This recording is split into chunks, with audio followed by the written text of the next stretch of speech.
Understanding property cycles, the key to long-term investing. Outcomes. Bust myths about property price fluctuations and short-term movements. Create a clear understanding on the only thing that is predictable in property, the cycle of the markets. Outline how investors can take advantage of property cycles. This is most suitable for investors, property investors, and owner-occupiers. Peter Mallouk, President of Creative Planning, works every day on wealth creation strategies. He notes that he has never found, even amongst the elite investors, an ability to strategically pick when the market is going to fall or rise and invest accordingly. Rather, the principle that allows seasoned investors to build wealth is that for every 3 years that the market goes up, there is 1 year where it goes down. There is enough data to validate this information, or to validate the existence of property cycles more specifically. You don't have to take the word of experts.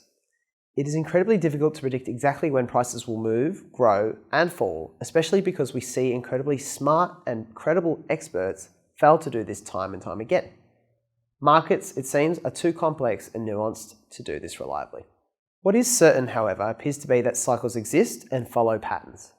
In Australia, these patterns vary from sub-market to sub-market. The following graphic, courtesy of JLL Research, depicts a breakdown of these cycles and the capital cities' places in the cycle as of 2018. What I like about this example, it makes a clear distinction between how apartment versus detached housing sectors are moving. For example, look at the difference between Brisbane's detached versus apartment market at radically different stages of this cycle. In truth, property types can be broken down further by other features such as region. For example, detached housing in Sydney's inner west, apartments in Sydney's inner west, detached housing in Sydney's North Shore, apartments in Sydney's North Shore, and so on. But it's hard to cleanly display this information and not always useful. The breakdown is a useful rubric, however. Early recovery, recovery, expansion, mature cycle, downturn, bottoming. At the time of this snapshot, major markets like Sydney and Melbourne are on their downturn and close to bottoming out. After bottoming out, the cycle kicks back into recovery mode and prices begin to increase again. This is where Brisbane's detached housing market appears to be, which is why many investors are focused here at the moment. How we leverage markets is very subjective, but one thing to point out is that there is a strong sentiment to invest in the expansion phase, that is, when things are really hotting up. This is because investors see growth happening all around them and are clamoring to get on board. Perhaps all of their family and friends are investing, and there is a fear of missing out. As people, we tend to go with the flock. This creates more demand, which inflates values to a point where property prices can get far ahead of what owner-occupiers can afford or are willing to pay, or perhaps what regulators and government are comfortable with in the market. A combination of factors can then spark a peak and transition in the market at this point. But in truth, this point is much closer to the peak of the market before downturn begins. Objectively speaking, to maximize value, the ideal time to buy property is at the bottom of the market. There's only one problem with this strategy. No one knows exactly when the bottom will be. There are many ways to navigate this, however, 3 examples being provided here. Before the bottom, looking to secure bargains by canvassing distressed sales and creating wealth through buying below a property's real intrinsic value. This can be done effectively with a renovation to manufacture more gains in value, which will then be maximised once the market bottoms out and enters early recovery. Looking into markets with greater detail. For example, the right data can identify which suburbs within a city that is on its downturn are performing in a different direction to the majority and actually going up. Waiting out for the early recovery phase, going a deposit further by other means in this time to increase buying power is also an option. Taking advantage of a weaker market can also include getting your numbers right and identifying a positively geared opportunity. Negative gearing does not make much sense in this market unless you are a high-income individual who's identified a bargain somewhere and you're willing to compromise in the short term for capital gains to make up for the value in the long term. It's definitely a risky play though, and it's important to make decisions like this strategically rather than being obsessed with merely owning a property or finding an opportunity.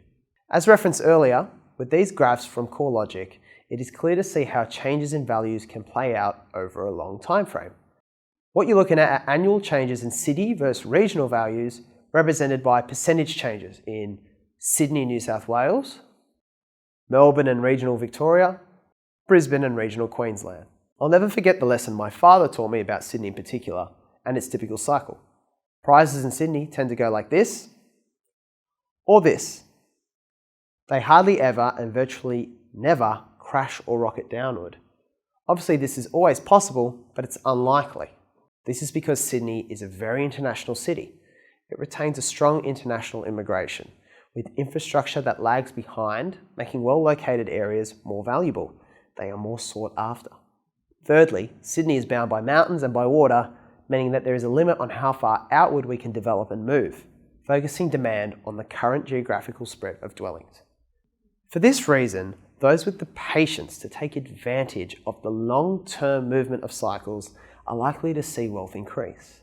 The possibilities if investors are able to pick or target with assistance better than average performing properties is fantastic. Why is this so underappreciated? The short answer is not enough education is provided in this area, and many may lack the patience and discipline to deploy such an approach.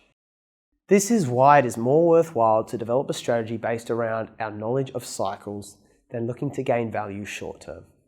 The short-term mindset is what I believe drives most investors to sell their property within 5 years and really miss out on the real value.